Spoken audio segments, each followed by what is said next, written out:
sa ulo ng mga nagbabagang port balita. Pagdami ng turnaround cruise calls sa Pilipinas, iniugnay sa mga bago at modernong cruise ports. Elf truck nahulog sa dagat sa Masbate Port. Port Management Office agarang rumisponde. PMO Misamis Oriental Cagayan de Oro masayang nagdiwang ng kanilang anibersaryo. At kwento ng Melb's Cashew Factory sa Coron, Palawan. Alamin sa Kwentong Pantalan. Lahat ng yan at iba pa dito lang sa Ronda Pantalan. Dumarami na ang mga cruise ship na hindi na lamang pansamantalang humihinto sa Pilipinas, kundi dito na rin nagsisimula at nagtatapos ng kanilang biyahe. Batay sa datos ng Philippine Ports Authority, naitala ang 26 na cruise calls at mahigit 76,000 cruise passengers mula Enero hanggang Pebrero ngayong 2026. Sa kabila ng mga hamon tulad ng pagtaas ng presyo ng langis sa pandaigdigang merkado, nananatiling matatag ang interes ng mga international cruise operators sa Pilipinas. Kapansin-pansin din ang pagdami ng turnaround cruise calls, partikular sa Eva Macapagal Cruise Terminal sa Maynila, na mula sa 2 turnaround cruise calls ay mayroon ng 6 as of April 2026. Sa ganitong setup, dito mismo sumasakay at bumababa ang mga pasahero na indikasyon ng lumalakas na kumpiyansa ng mga cruise line sa kakayahan ng bansa bilang home port. Patuloy na tinatanggap ng Eva Macapagal Cruise Terminal ang medium hanggang large vessels na may dalang tinatayang 1 hanggang 3,000 pasahero mula sa iba't ibang bansa, kabilangan China, Europa at Estados Unidos. Ayon kay PPA General Manager Jason Tiago, layunin ng ahensya na tiyaking maayos at kaaya-aya ang karanasan ng bawat pasahero na dumarating sa bansa. Dagdag pa niya, patuloy ang modernisasyon ng mga pantalan at pagpapalawak ng kakayahan ng mga ito upang makasabay sa lumalaking pangangailangan ng cruise tourism. Bukod dito, patuloy ring tumatanggap ng mga cruise ship ang mga pantalan sa Corimao, sa Lumage, Coron, at Puerto Princesa na nagbubukas ng mas maraming destinasyon para sa mga turista. Samantala, sa ilalim ng kampanyang Papasyal Tayo, hinihikayat ang mga cruise passenger na tuklasin ang mga lokal na destinasyon malapit sa mga pantalan na inaasahang magpapalakas sa turismo at lokal na ekonomiya. Sa kabila ng mga hamon, nananatiling positibo ang PPA sa patuloy na paglago ng cruise tourism at sa pagpapalakas ng pwesto ng Pilipinas sa pandaigdigang merkado. Jel Manalo para sa PPA TV. Mabilis na rumisponde ang Port Management Office o PMO Masbate, katuwang ang Philippine Coast Guard, matapos mahulog sa dagat ang isang elf truck sa loob ng pantalan. Ayon sa ulat, nakatakdasan ng magatid ng kargada ang naturang sasakyan patungo sa barkong MV Angel Heart na babiyahe papuntang Lagundi, Ticao Island nang bigla itong mawalan ng preno.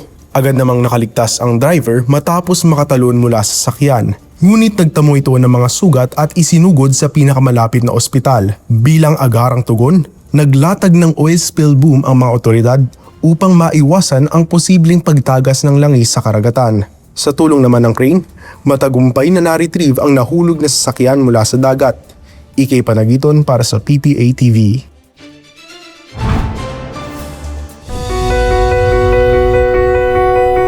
Yung port ng Coron, nung panahon ko ako nagtitinda, 1980 po.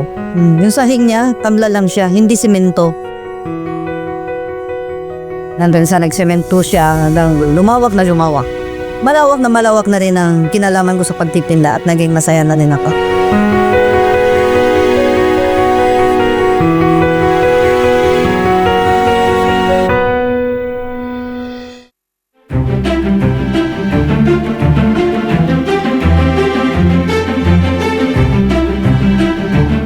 Ang pag-start po ng Melb's Cashew Factory, since po na nakita ko sa magulang ko yung mga gawain nila, parang naging ko na mamanahin ko to pagdating ng panahon, i-improve ko to. Teenager pa lang ako po ang tagapagtinda ng aking ina. So nakikita ko yung hirap nilang dinadanas na sabi ko, i-improve ko to kapag hindi na nila kaya. Yung kapanahonan na ako'y naglalako sa port ng Coron talaga, doon ko nilalako yung aking mga tinda. Mayroon ako mga suki doon, tuloy-tuloy na po yung pagtitinda ko, naiinggan nyo talaga ako, masaya ako. Tuwing may barkong aalis, doon ako magtitinda. At saka yung port noon, iba ngayon.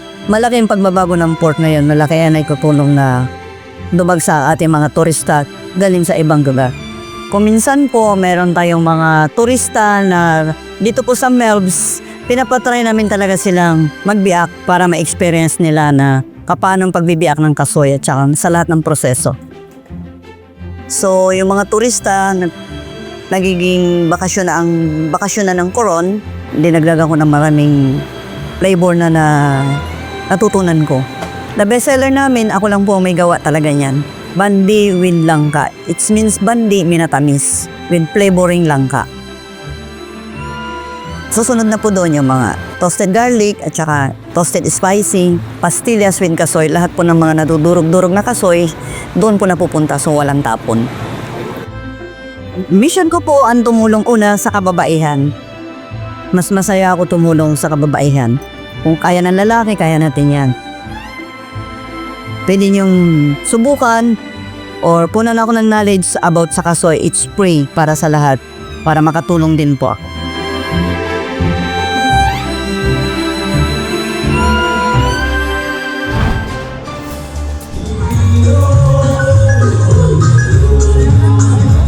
Aktibong nakilahok ang mga kawani ng Port Management Office Masbate sa Street Barn Dance Presentation bilang bahagi ng makulay na pagdiriwang ng Rodeo Masbateño Festival.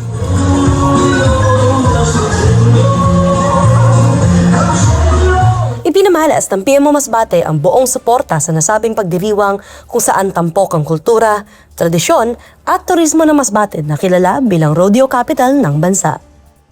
Panalo rin ng PMO Masbate sa Rodeo Facade Competition matapos pasiglahin ng kanilang opisina sa makulay at buhay na temang rodeo. Happy Rodeo Festival from PMO Masbate! Samantala, ipinagdiwang ng Port Management Office Misamis Oriental Cagayan de Oro ang kanilang ika-51 na anniversary noong April 14 at 15. Tampok sa selebrasyon ng paglulunsad ng Customer Management Systems Queuing Module na idinisenyo upang mapabilis ang mga transaksyon sa pantalan at mapahusay ang kabuuang karanasan ng mga stakeholder. Binigyang kilala din ng PMO-MOC ang veteranong kawani ng pantalan sa pamamagitan ng Loyalty Awards. Binuksan din ang bagong pickleball court upang bigyang halaga ang kalusugan ng mga empleyado. Sa iba pang balita, matagumpay na nagsagawa ng port cleanup activity ang Port Management Office Panay Guimaras sa Iloilo River Wharf at Iloilo Fast Scrap Terminal nitong ika-17 ng Abril. Mahigit sa 120 katao ang nakaisa sa aktibidad. Tinatayang nasa 2,600 na kilo ng basura ang nakolekta sa naturang cleanup drive. Pinagtitibay ng inisyatibang ito ang matibay na ugnayan ng PPA at lokal na komunidad sa pagsusulong ng pangangalaga sa kalikasan at kooperasyon sa pantalan. Rica Ligista para sa PPA TV.